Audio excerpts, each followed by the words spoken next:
ആദ്യ ദിനം മുതൽ ബോക്സ് ഓഫീസിൽ വമ്പൻ പ്രകടനം കാഴ്ചവെച്ച് മുന്നേറുകയാണ് ജിത്തു ജോസഫ് മോഹൻലാൽ കൂട്ടുകെട്ടിൽ പിറന്ന ദൃശ്യം 3. അഡ്വാൻസ് ബുക്കിംഗിലൂടെ മാത്രം 35 കോടി രൂപയ്ക്ക് മുകളിൽ നേടിയ ചിത്രം റിലീസ് ചെയ്ത 2 ദിവസം കൊണ്ട് നേടിയത് ഞെട്ടിക്കുന്ന കളക്ഷനാണ്.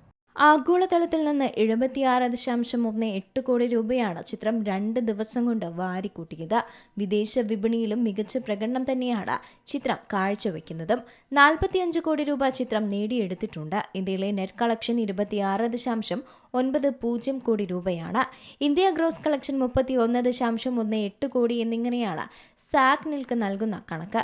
എന്തായാലും ആദ്യ ദിനം മുതൽ തന്നെ ബോക്സ് ഓഫീസിൽ വമ്പൻ പ്രകടനമാണ് ചിത്രം കാഴ്ചവെച്ചിരിക്കുന്നത്.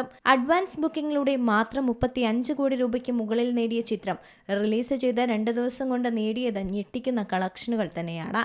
മലയാളത്തിൽ 13.7 കോടി രൂപയും രണ്ടാം ദിനത്തിൽ 9.85 കോടി രൂപ എന്നിവയാണ് ചിത്രത്തിന്റെ വരുമാനം.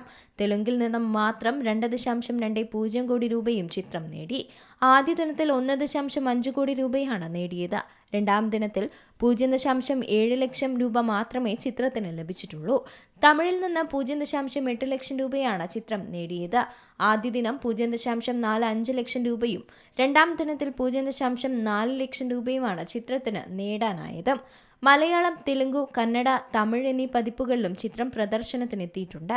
എന്നാൽ ഭൂരിഭാഗം കളക്ഷനും മലയാളത്തിൽ നിന്ന് തന്നെയാണ് ലഭിച്ചത്. രണ്ടാം ദിനത്തിൽ 4886 ഷോകളിൽ 11.05 കോടി രൂപയാണ് മലയാളത്തിൽ നിന്ന് മാത്രം ലഭിച്ചത്. ഏകദേശം 44% തിയേറ്റർ ഓക്യുപ്പൻസി ഉണ്ടായിരുന്നു.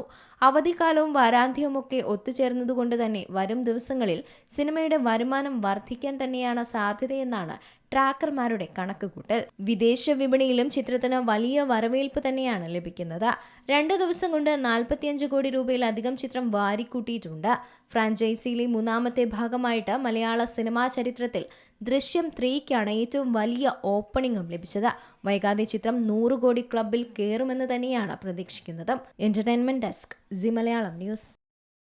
ഏറ്റവും പുതിയ വാർത്തകളും വിശേഷങ്ങളും വിരൽത്തുമ്പിലറിയാൻ സി മലയാളം ന്യൂസ് എല്ലാ ഡിജിറ്റൽ പ്ലാറ്റ്ഫോമുകളിലും ലഭ്യം.